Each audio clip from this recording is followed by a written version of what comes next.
নমস্কার বন্ধুরা, আমার চ্যানেলের আরও একটি নতুন পর্বে সবাইকে স্বাগত। একটু ভিন্নতার সাথে বানানো লুচি, রুটি, পরোটা, নান, রাইস কিংবা পোলাওয়ের সাথে জমিয়ে খাওয়ার মতো সুস্বাদু একটি রেসিপি আজ আমি আপনাদের সাথে শেয়ার করব, যার নাম হলো কাশ্মীরি আলুর দম। তাহলে আসুন দেখে নেওয়া যাক আমি এই রেসিপি কিভাবে বানিয়ে থাকি। এর জন্য প্রথমেই 500 গ্রাম এরকম ছোট ছোট সাইজের আলু খোসা ছাড়িয়ে ভালোভাবে ধুয়ে নিয়েছি। এরকম ছোট সাইজের আলু যদি আপনাদের কাছে না থাকে তাহলে বড় আলুও 2 টুকরো করে কেটে এই রেসিপি বানাতে পারেন। এখন একটা টুথপিকের সাহায্যে প্রত্যেকটা আলুর গায়ে এরকম ফুটো ফুটো করে নেব। এই কাজটি আপনারা টুথপিকের পরিবর্তে কাঁটা চামচ দিয়েও করতে পারেন। এবার এই ফুটো ফুটো করে রাখা আলুগুলোকে পরিমাণ মতো জল ও অল্প নুন দিয়ে ভিজিয়ে রাখবো 15 মিনিট। 15 মিনিট পর আলুগুলোকে জল থেকে তুলে একটা স্ট্রেনারের মধ্যে রেখে জলটা ভালোভাবে শুকিয়ে নেব। এরপর এখানে একটা কড়া গরম করে নিয়ে এর মধ্যে দিয়ে দিলাম আলুগুলোকে ভাজার জন্য পর্যাপ্ত পরিমাণে সরষের তেল। এই রেসিপি আপনারা সরষের তেলের পরিবর্তে রিফাইন্ড বা সাদা তেলেও করতে পারেন, তবে অথেন্টিক কাশ্মীরি আলুর দমে সরষের তেলই ব্যবহার করা হয়ে থাকে। তেলটা ধোঁয়া ওঠা গরম হয়ে এলে আলুগুলোকে এর মধ্যে ছেড়ে মিডিয়াম ফ্লেমে রেখে উল্টে পাল্টে 2 পিঠ এরকম লালচে করে ভেজে তেল ঝরিয়ে একটা পাত্রে তুলে রাখবো। এরপর কড়া থেকে তেল কমিয়ে নিয়ে 1 টেবিল চামচ মতো তেল রেখে এর মধ্যে দিয়ে দিলাম হাফ চা চামচ গোটা জিরে এবং হাফ চা চামচ গোটা ধনে। এগুলোকে 5 থেকে 10 সেকেন্ড মতো সাঁতলে নিয়ে দিয়ে দিলাম একটা মিডিয়াম সাইজের এইভাবে কেটে রাখা পেঁয়াজ। পেঁয়াজের টুকরোগুলোকে একটু লালচে করে ভেজে নেওয়ার পর কড়া থেকে তুলে একটা মিক্সিং জারের মধ্যে ঢেলে এর মধ্যে 6-7টা কাজু বাদাম এবং 2 টেবিল চামচ অর্থাৎ 50 গ্রাম টক দই দিয়ে এগুলোকে একদম মিহি করে বেটে নেব। এবার একটা বাটিতে রঙের জন্য 1 চা চামচ কাশ্মীরি লঙ্কা গুঁড়ো, হাফ চা চামচ এমনি লঙ্কা গুঁড়ো, হাফ চা চামচ হলুদ গুঁড়োর মধ্যে অল্প জল দিয়ে ভালোভাবে গুলে নেব। এরপর কড়াইতে 2 টেবিল চামচ আলু ভেজে নেওয়ার যে সরষের তেলটা বেঁচেছিল সেই সরষের তেল দিয়ে গরম করে নেওয়ার পর দিয়ে দিলাম একটা তেজপাতা, 2টো মুখ ফাটিয়ে রাখা ছোট এলাচ, 1 টুকরো ডালচিনি এবং অল্প জিরে। এগুলোকে 5 থেকে 10 সেকেন্ড মতো সাঁতলে নিয়ে এর মধ্যে তৈরি করে রাখা লঙ্কা ও হলুদ গুঁড়োর মিশ্রণ এবং ওই বাটিটা ধুয়ে অল্প একটু জল দিয়ে মিশিয়ে মিডিয়ামের থেকেও কম আঁচে রেখে 2 থেকে 3 মিনিট অর্থাৎ যতক্ষণ না মশলার সাইড থেকে তেল আলাদা হতে শুরু করছে ততক্ষণ পর্যন্ত কষে নেব।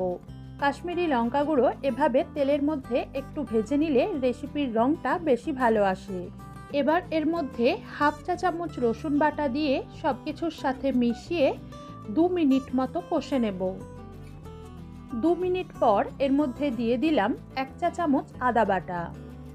এখন আদা বাটাটাকেও মশলার সাথে মিশিয়ে লো ফ্লেমে রেখে 1 মিনিট মতো কষে নেব। ট্র্যাডিশনালি এই রেসিপিতে শুকনো আদার গুঁড়ো ব্যবহার করা হয়, কিন্তু শুকনো আদার গুঁড়ো সবসময় সবার কাছে থাকে না, তাই আমি এই রেসিপি আদা বাটা দিয়েই বানিয়ে দেখাচ্ছি। আদা বাটা দিয়ে 1 মিনিট কষে নেওয়ার পর এর মধ্যে দিয়ে দিলাম বেটে রাখা ভাজা পেঁয়াজ, কাজু বাদাম এবং দইয়ের মিশ্রণ। এই মিশ্রণটা দেওয়ার সময় কিন্তু গ্যাসের ফ্লেম লোতেই রাখতে হবে। এগুলোকে সব কিছুর সাথে মিশিয়ে নেওয়ার পর এর মধ্যে দিয়ে দিলাম পরিমাণ মতো নুন এবং 1 চা চামচ মৌরি গুঁড়ো। সব উপকরণ ভালোভাবে মিশিয়ে মিডিয়ামের থেকেও কম আঁচে রেখে যতক্ষণ না মশলার সাইড থেকে তেল আলাদা হতে শুরু করছে ততক্ষণ পর্যন্ত কষে নেব। কষতে কষতে যদি মশলা শুকিয়ে কড়ার নিচে বা গায়ে লেগে লেগে আসে তাহলে অল্প জল দিয়ে মিশিয়ে মশলাটাকে কষে নিতে হবে। বেশ কিছুক্ষণ কষে নেওয়ার পর এখন আপনারা দেখতেই পাচ্ছেন মশলার সাইড থেকে তেল আলাদা হতে শুরু করে দিয়েছে। তার মানে বুঝে নিতে হবে সব মশলা ভালোভাবে কষে নেওয়া হয়ে গেছে। এই পর্যায়ে এর মধ্যে 1/4 চা চামচ গোলমরিচ গুঁড়ো এবং অল্প একটু জল দিয়ে মিশিয়ে যখনই গ্রেভিটা ফুটতে শুরু করবে তখন এর মধ্যে ভেজে রাখা আলুগুলো দিয়ে সব মশলার সাথে মিশিয়ে মিডিয়াম ফ্লেমে 2 থেকে 3 মিনিট মতো কষে নেব। গোলমরিচ গুঁড়ো দেওয়ার সময় খেয়াল রাখতে হবে তার পরিমাণ যেন বেশি না হয়ে যায়, কারণ গোলমরিচ গুঁড়ো ব্যবহার করার ফলে রেসিপি যত ঠান্ডা হতে থাকে ততই ওর মধ্যে ঝালের পরিমাণ বাড়ে। আলুগুলোকে মশলার সাথে 2 মিনিট কষে নেওয়ার পর এখন এর মধ্যে দিয়ে দিলাম টেস্টটাকে ব্যালেন্স করার জন্য 1/4 চা চামচ চিনি। যেহেতু টক দই ব্যবহার করেছি তাই অল্প চিনি দিলাম। আপনারা যদি পছন্দ না করেন তাহলে চিনিটা বাদও দিতে পারেন।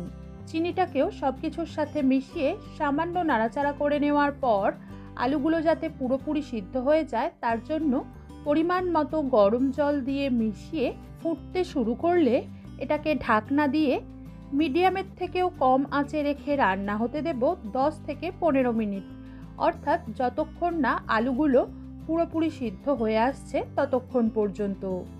প্রায় 10 মিনিট পর এখন ঢাকনাটা খুলে এগুলোকে একবার নেড়ে দিয়ে চেক করে নিলাম আলুগুলো পুরোপুরি সিদ্ধ হয়ে গেছে। এই পর্যায়ে এর মধ্যে 1 চা চামচ গাওয়া ঘি এবং 1/4 চা চামচ গরম মশলা গুঁড়ো দিয়ে মিশিয়ে গ্যাসের ফ্লেম অফ করে এটাকে ঢাকনা দিয়ে 5 থেকে 10 মিনিট মতো রেস্টে রেখে একটা সার্ভিং প্লেট বা বাটিতে নামিয়ে নিলেই তৈরি হয়ে যাবে আমাদের আজকের রেসিপি। আজ এ পর্যন্তই। সবাই ভালো থাকবেন। বাই।